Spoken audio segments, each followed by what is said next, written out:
రవి, అన్నయ్య, మీనాక్షి పక్కన ఉన్న నలుగురు ఆడవాళ్ళు ఎవరు?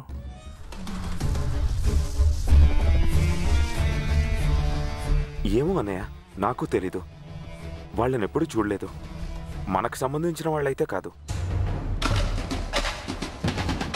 మనకు సంబంధించిన వాళ్ళు కానప్పుడు దగ్గరుండి మరీ పెళ్లి పనులు చేస్తున్నారేంటి?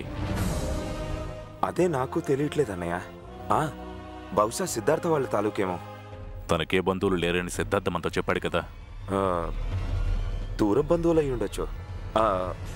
లేకపోతే సిద్ధార్థ తండ్రి ఎమ్మెల్యే కాబట్టి ఆయన తాలూకు వాళ్ళు ఎవరైనా అయి ఉండొచ్చు.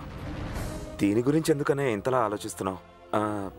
సరే అన్నయ్య, పెళ్లికి అతిథులు వచ్చే టైం అయింది. నేను వెళ్ళి చూసుకుంటానన్నయ్య.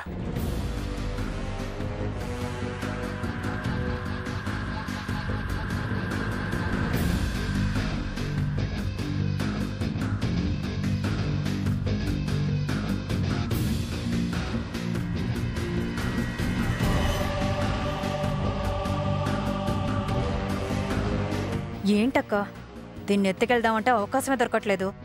అదే ఆలోచిస్తున్నాను.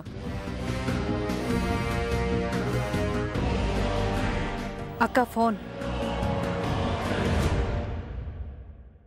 చెప్పండి మేడం. ఏ నాగమణి, నేను చెప్పిన పని ఎంతవరకు వచ్చింది? ఇంకా ఎంతసేపని వెయిట్ చేయాలి? పెళ్లి హడావిడి కదా మేడం, ఆమె ఒంటరిగా చిక్కడం లేదు.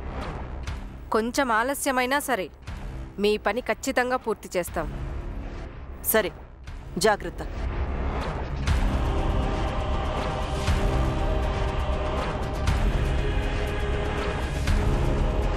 గణపతి పూజకి ఏర్పాట్లు పూర్తయ్యాయి. ముందు పెళ్లి కొడుకుని పిలిపించండి. అలాగే.